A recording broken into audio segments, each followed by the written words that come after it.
दोस्तों, मैं हूँ अमन कौशिक और बात करते हैं 2020 टोक्यो ओलंपिक्स के बारे में, जो कि अभी भी ख़त्म हुए हैं इस संडे को। और हालाँकि हर 4 साल बाद आते हैं ओलंपिक्स, कोई नई बात नहीं है। बट इस बार दोस्तों ये कुछ अलग थे। आई थिंक इस बार लोगों का ज़्यादा इस पे फ़ोकस था क्योंकि शायद बिकॉज़ पैंडेमिक चल रही है, लोग घर पे हैं, उनके पास ऑप्शन है कि वो देख सकें कुछ नया टीवी पे या अपने मोबाइल पे। और आई थिंक इसलिए शायद बहुत ज़्यादा न्यूज़ कवरेज मिला इस बार के टोक्यो ओलंपिक्स को। और डेफ़िनेटली हमने फ़ोकस किया 2 स्पोर्ट्स पे, बॉक्सिंग पे और रेसलिंग में। और आपको फिर से एक बार मैं बता दूँ, हमारे पास आए हैं 3 मेडल इस बार इन कॉम्बैट स्पोर्ट्स। पहला डेफ़िनेटली लवलीना बोर्गोहेन फ्रॉम असम, उनके पास ब्रॉन्ज मेडल आया है। बहुत ही बड़ी बात है दोस्तों, इतनी यंग, इतनी जल्द उनके पास एक वर्ल्ड क्लास लेवल पे एक मेडल आया है। I mean amazing, amazing. हमारे पास रेसलिंग में bronze medal from Bajrang Punia, उनकी मैंने सारी फाइट्स देखी। आई मीन रेसलिंग फाइट्स दोस्तों देखना बहुत ही टेंस होता है बिकॉज़ किसी भी मोमेंट में एक पल में पॉइंट्स हैं दोस्तों, वो कहाँ से कहाँ पहुँच सकते हैं। You never know, you have no idea. और जो मेरी बेस्ट जो फाइट थी वो थी डेफिनेटली रवि कुमार दहिया, जो कि लेके आए हैं सिल्वर मेडल इस बार। आई मीन जिस तरीके से फाइट कर रहे थे वो, आई मीन अमेजिंग। जो स्टैमिना है, जो स्किल सेट है उनके पास है, बहुत ही गज़ब का। और एक पॉइंट में उनके जो थे अपोनेंट एक फाइट में, उन्होंने जब उनको पिन किया नीचे, तो उनको काट लिया था। और लेकिन उनको पकड़े रखा, नीचे दबाए रखा, जब तक रेफरी ने कहा कि उठ जाइए। और फिर उन्हें दिखाया रेफरी को कि मुझे यहाँ पे काट लिया गया है। Referee is like brother smash brother. I am not sure why, कि ऐसा क्यों है कि यहाँ पे जब उनको काटा गया है, फिर भी कुछ मतलब कुछ हुआ नहीं, कोई पनिशमेंट नहीं, कुछ एक्शन नहीं, बस रेफरी लाइक ब्रदर। बट या आई मीन कम ऑन, मतलब इतना पेन सहना ऑब्वियसली मेंटली बहुत टफ हैं रवि कुमार दहिया। और 3 हमारे पास मेडल आए हैं बॉक्सिंग और रेसलिंग मिला के, 1 बॉक्सिंग में, 2 रेसलिंग में। और दोस्तों अगर कि ओवरऑल जो इस बार रहा हमारा परफॉर्मेंस, वो बहुत ही अच्छा रहा है। हमारे पास डेफ़िनेटली इस बार 7 मेडल आए हैं, 1 गोल्ड आया है, जेवलिन थ्रो में डेफ़िनेटली नीरज कुमार। और मैं बात कर रहा था अपने जो फ्रेंड्स हैं उनसे, जो कि स्पोर्ट्स में हैं, कि अब शायद इंडिया में बढ़ने वाली है जेवलिन थ्रो की सेल्स, क्योंकि हमारे पास ऑलरेडी एक चैंपियन है, वर्ल्ड क्लास चैंपियन है। कोई भी स्पोर्ट लीजिए आप, चाहे वो बॉक्सिंग हो, बेसबॉल हो, टेनिस हो, सब में आपको कुछ ना कुछ पैसा इन्वेस्ट करना पड़ता है और हर रोज़ करना पड़ता है, राइट? अगर आप खेलते हैं बैडमिंटन, तो आपको पास डेफिनेटली है, जो आपका बैट है वो चाहिए, आपको नेट उसका ठीक करना पड़ता है, आपको उसके लिए जो होती है कॉक वो चाहिए।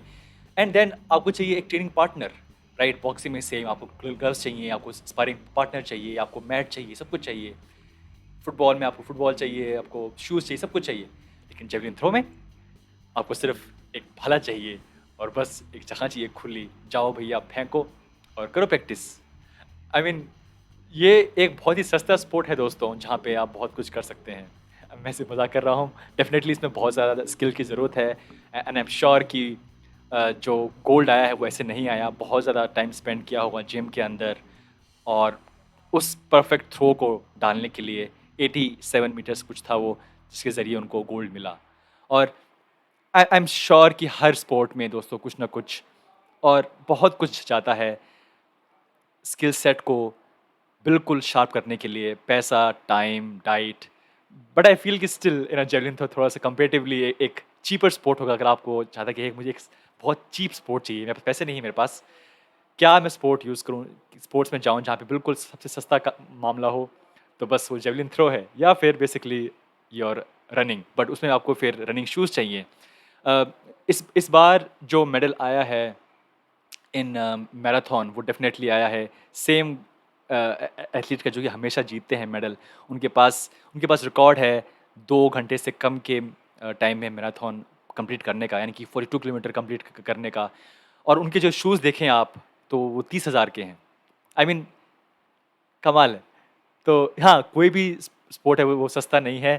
थोड़ा-सा सस्ता होगा शायद जेवलिन फेंकना। आप जाइए किसी भी दुकान पे, भैया एक मुझे भाला दे दो, एक मुझे लाठी दे दो। But I am just kidding. दोस्तों amazing performance by Neeraj Chopra. और हमारे पास ओवरऑल इस बार 7 मेडल आए हैं। एक बार और मैं आपको बता दूं वो कौन से मेडल हैं। डेफिनेटली हमारे पास जो एक आया है गोल्ड, वो आया है जेवलिन थ्रो में, आप जानते हैं नीरज चोपड़ा। दूसरा जो सिल्वर है 2 आए हैं, एक आया है रेसलिंग में बाय रवि कुमार दहिया इन 57 केजी कैटेगरी।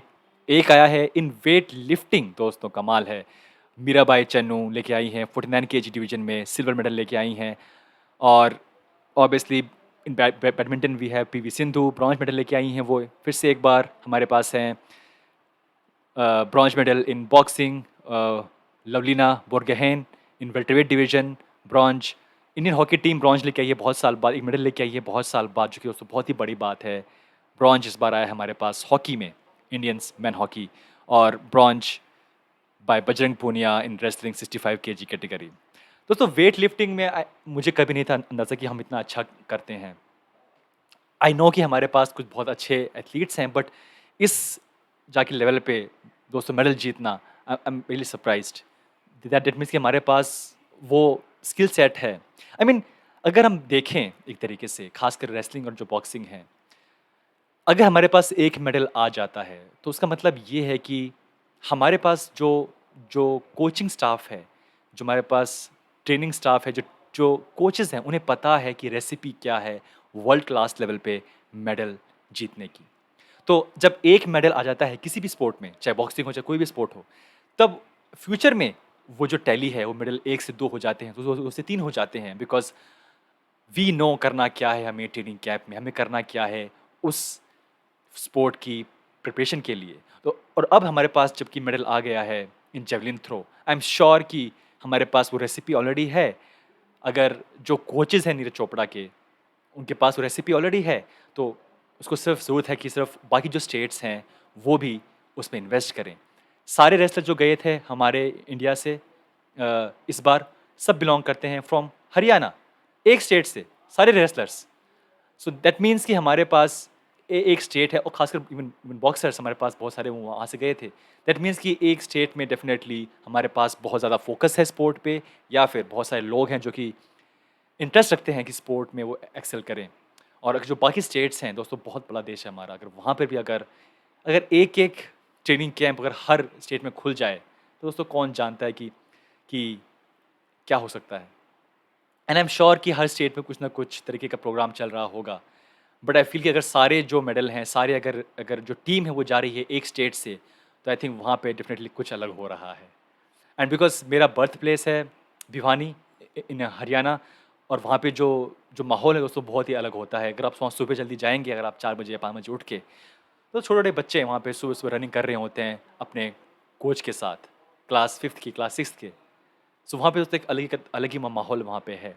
और अब वो माहौल और हमेशा वो बढ़ता रहे, बिकॉज़ जितने मेडल आते रहेंगे फ्रॉम हरियाणा, माहौल जो ये है कि है स्पोर्ट्स एक सेकेंडरी चीज़ नहीं है, आप इसमें भी आप अपना करियर बना सकते हैं, बल्कि बहुत पैसे कमा सकते हैं। अगर आप न्यूज़ आपने देखी होगी तो इन सब जो भी हमारे पास आए हैं मेडल्स, इन सबको 2 करोड़, 4 करोड़, 5 करोड़, 6 करोड़ ऐसे सरकार दे रही है, स्टेट गवर्नमेंट दे रही है, और सारी जो बाकी स्टेट्स हैं वो दे रहे हैं। तो दोस्तों पैसे की कोई कमी नहीं है अगर आप एक बार मेडल लेके आ जाते हैं तो। बट आई फ़ील कि अगर उतना पैसा अगर जो इतना मिल रहा है इन इन सबको जीतने के बाद, अगर उतना लग जाए पहले एक स्टेडियम या एक फैसिलिटी या एक जिम को बनाने में, आई थिंक ये जो मेडल टैली है ये बहुत बड़ी हो सकती है। बट अगेन दोस्तों, आई एम हैप्पी कि इस बार जो हमने जो किया परफॉर्म, बहुत ही अच्छा किया परफॉर्म ओलंपिक्स में। 7 मेडल लाना दोस्तों बहुत ही अच्छी बात है। बट फिर भी आई थिंक कि आगे जाके दोस्तों ये जो मेडल टैली है ये अच्छी होती रहेगी, बढ़ते रहेंगे मेडल्स। और आई आई थिंक कि खासकर बॉक्सिंग और रेसलिंग जहाँ पे हमारे पास ऑलरेडी रेसिपी है जीतने की, सो तो ये सिर्फ कुछ टाइम की बात है कि हम देखें कि बहुत सारी वेट कैटेगरी में हमारे पास मेडल्स आएंगे। तो दोस्तों ये था हमारा वीडियो इस साल के टोक्यो ओलंपिक्स में। कैसा लगा आपको इस बार का ओलंपिक्स? प्लीज़ मुझे बताइएगा कमेंट्स के अंदर। मिलते हैं नेक्स्ट टाइम।